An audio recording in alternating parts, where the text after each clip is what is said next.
Greetings, everyone, and welcome to the Haelan Nurse Chronicles. I am your host, Dr. Lorre Laws. I am a nurse and nurse trauma burnout expert, bringing to you the latest in evidence and frameworks to guide nurses from their recovery through burnout and nurse-specific traumatization. So for those of you who are just joining us, this work is grounded in 5 disciplines of science, and particularly I want to acknowledge Dr. Karen Foley's new middle range theory of nurse psychological trauma. And just to contextualize the case studies that we're going to talk about today, where we have unsafe practice conditions and also extortion that was reported by nurses who are in the United Kingdom. And so I'm so grateful for their contribution to our worldwide effort. So let us just talk very, very briefly about how we as individual human beings, by virtue of living on this planet, we are exposed to individual traumas. They could be acute, they could be chronic, complex, developmental, neglect, and the list goes on. And then as nurses, we get additional trauma exposure, much of which is avoidable and secondary to healthcare system inadequacies. There's, of course, inherent with nursing is the vicarious and secondary trauma. We also have trauma from disasters, but we also have historical trauma that needs to be transcended. Nurses are an oppressed occupational class and have been for centuries. We also are exposed to an inordinate amount of workplace violence, either physical or mental or emotional, visited upon us by our patients, their families and friends, and indeed our colleagues in the form of any number of gaslighting, bullying, or other workplace incivilities. Then we have insufficient resource trauma. This is one of the huge factors that's driving nurses from the profession altogether. And then we have second victim trauma. So if you've had a near miss, an adverse, or a sentinel event that is secondary to a healthcare system inadequacy, you are likely carrying the burden of guilt and shame that doesn't belong to you. And it's so important that we, heal through that. And that's what my work is grounded in, as I have proposed an evidence-based framework, 5 steps to guide nurses through their healing and recovery so we can transcend all that is being visited upon us as a global nursing profession and is resulting in a global nursing crisis. All right, so that's kind of to set the stage. And all of this and more can be found in my book, which is available wherever books are sold. Shameless plug coming right now. The title of the book is Nursing Our Healer's Heart, and it's a recovery guide for nurse trauma and burnout. So today I want to talk with you a little bit, share a case study from Julie, who is a nurse or recently retired in the UK. And she writes, I'm retired from nursing 4 years, and I have dreams about being at work. And in them, I'm always in a situation that is stressing me out. For example, this is a recurring dream. This is a recurring dream that is post-traumatic stress disorder symptom. Now, for those of you who are just getting introduced to my work, 91% of nurses report one or more symptom of PTSD. Almost 1 in 4 nurses meet the diagnostic criteria for PTSD. And that is not okay with me. I spent 5 years and a lot of money out of my own pocket to fund this work, to bring it straight to the living rooms of nurses so that we can boycott all the paradigms and all the oppressing forces that would keep us mute, weak, and disenfranchised. So when we look at Julie's story, 4 years post-retirement, she is having recurrent dreams. She goes on to say, for example, I'm floated to trauma ICU and am told that they are only giving me their lightest patients. But I'm overwhelmed and can only do the hands-on for one of my patients and have neglected my charting while trying to get my other patient, and time is going by extremely fast. I feel incredibly inadequate and unsafe. I never worked trauma ICU during my entire career. Right. So here we have a nurse, insufficient resources, right? She's being floated to a unit that she has no expertise, no training, right? That is an unsafe working condition. And what do you think that does through the lens of polyvagal theory in terms of how our physiology is going to respond? That is clearly unsafe for that nurse to be there. Well, without any training, without any orientation, just being thrown into the lion's den, as it were. Unsafe for the patients as well. And she's clearly doing her very, very best and is having recurring dreams about this 4 years after she retires. This is not okay. This is not okay. So, Julie, if you're listening, please join us. Please join us in our community, and we have tools and resources to help you and any nurse who is being treated similarly or who is experiencing similarly. So this is insufficient resource trauma. This is also, which is avoidable. This is also system-induced trauma. The healthcare system itself, by the decisions that are being made, are putting the nurse in a traumatizing situation for her, and putting the patients in her care in an unsafe and potentially traumatizing situation. Now, I have here an excerpt from a patient. A patient came into my container, which I'm so glad. Also from the UK, Sandra. He says it traumatizes the patients as well. I'm a mother of a child that has a medical accident, which causes us to use the NHS, which is the National Health Service, which is the universal healthcare in England, off and on for 29 years, and spent 30 hours in A&E. And what happened in the holding bay, I swear, will be the death of me, and I'll never get over it. So here patients are chiming in that they too are being traumatized by the system, by the broken healthcare system, by under resources. Any number of nurse-specific traumatization is also being visited upon the patients. Now I want to return to Julie's story because she offers another study from her practice. She said, I was my hospital's chief nursing steward, which maybe here in the US translates to a chief nursing officer, a CNO. Right? And I protected a nurse, and she was suspended for her refusal to float to trauma ICU, and she was suspended for patient abandonment. Now, mind you, she had never worked in trauma ICU, not a day, not one day. Showed up to work, and it's like, well, you got to go. It's like, it's not safe for me to go. I've had no training. It's not safe for my patients for me to go. I can't go. If you want to give me training, I'm happy to go. But you can't just throw me off the cliff and hope everything goes okay when I'm in a level of care and a unit that is not at all connected to my practice specialty. Right? So here she is being a patient advocate, truly. She's being a patient advocate because she knows that is not safe care. And instead of being backed by her organization, she was suspended and charged with patient abandonment. Her manager told her she either went or she could go home immediately. So this nurse chose to go home.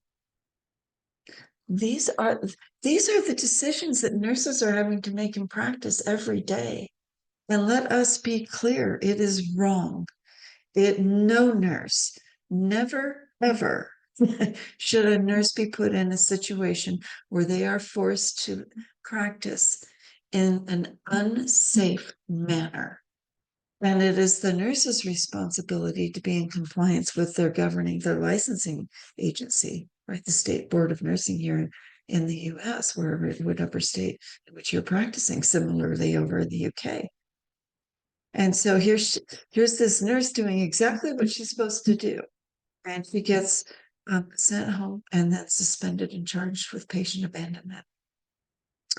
Now, Julie, who was the CNO, says, I was able to get her job back with pay after many, many weeks, thanks to the contract wording regarding orientation prior to floating that wasn't offered to her. So it's written in the contract where these nurses work, written in the contract that they need to be trained before they float to an unfamiliar unit that is outside of their practice specialty. And the healthcare organization chose not to honor their own contract and then threatened the nurse.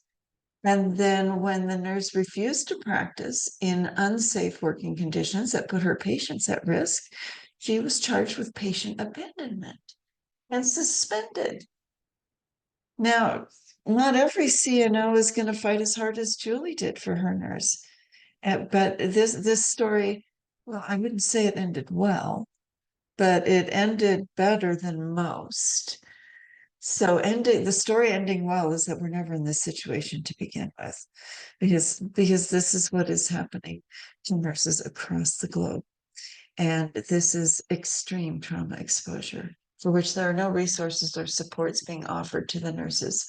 Over 86% of nurses report that they have zero or very little resources to manage the inordinate amount of trauma exposure that they are exposed to every single day as a high-risk professional, right up there with first responders, law enforcement, etc.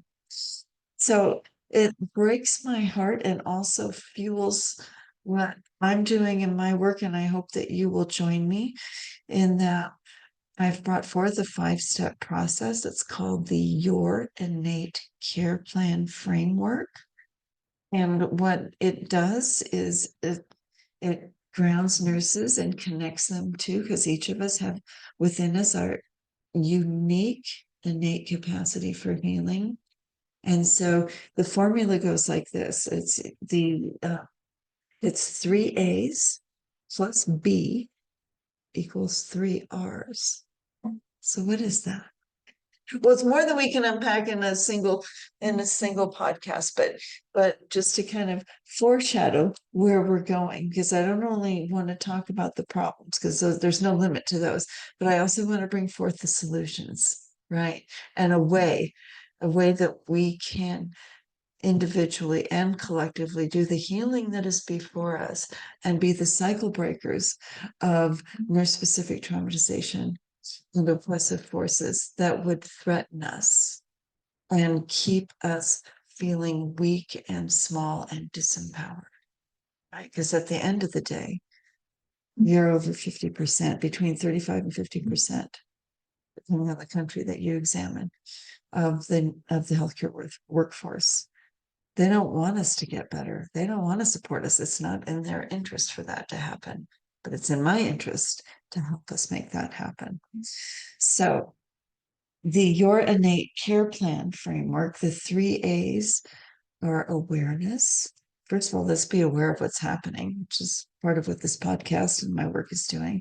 And then also let us be aware of how that impacts our autonomic nervous system, which drives physiological processes throughout the entire body, every system, every bodily system. I'm trying to think of one that it doesn't. There might be some, but I can't think of any at the moment. Okay, so the first A is awareness.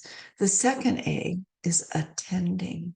And that really speaks to learning the language of one's nervous system through the lens of polyvagal theory that was brought forth by Dr. Stephen Porges. Not only learning the language of the vagus nerve, not only learning the language of the autonomic nervous system, but then how to navigate it effectively. And importantly, how to start insulating ourselves from these toxic and dangerous, unsafe working conditions, where it's trauma upon trauma, trauma upon trauma exposure, right? And then the third A is alignment. So we have awareness, attending, and then alignment. Alignment speaks to the correspondence between our inner deepest truths and realities and how those are expressed or not, manifested or not in our external world. And so this is what I call the foundation. This is the foundation that underpins anything else you do in self-care.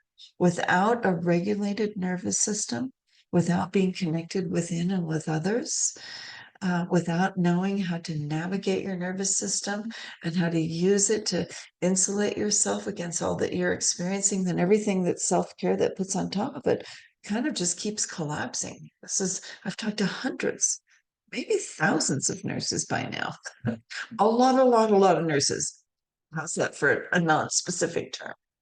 And the same thing. It's like I've tried everything, nothing works. Well, it's because we don't have that foundation of a regulated and effectively insulated autonomic nervous system and vagus nerve relationship, and that ventral vagal tone that is so required for nursing and indeed for life, right? And so we have the three A's that are the first part of the Your Innate Care Plan framework. And the next one is the B, which is balance. And that's everything you think of externally in your life, all your wellness domains. And I'm not going to list all of those now because we'll unpack all of that later. So when we start with the foundation, which is awareness, attending, and alignment. Then we put good self-care and wellness on top of that in all dimensions of our wellness. Then that leads us to where we really need to be, which is the three R's, which is being regulated in our nervous system, which is hugely important in terms of chronic illness, especially, right? So we can talk about all that. I've talked about it in previous episodes and we'll continue to talk about it. So being regulated in our nervous system has innumerable health benefits and well-being and wellness benefits. That's the first R. The second R is being reconnected within, because what happens when we get traumatized is there's an internal fracturing. There is a left shifting in between the hemispheres of our brain, right? And so getting that sense of internal coherence and reconnectedness within and with the people in our lives. Because oftentimes we have to socially isolate because all of this, quite frankly, is too much. I mean, Julie's having recurrent PTSD dreams 4 years post-retirement, for Pete's sakes. It's not okay, right? So we have the three A's: awareness, attending, alignment, plus the B of balance leads us to where we need to be, which is regulated, the first R, reconnected, the second R, and the third R is restoring our healer's heart. Our why for getting into nursing in the first place, because it's the first thing that gets destroyed by the healthcare system.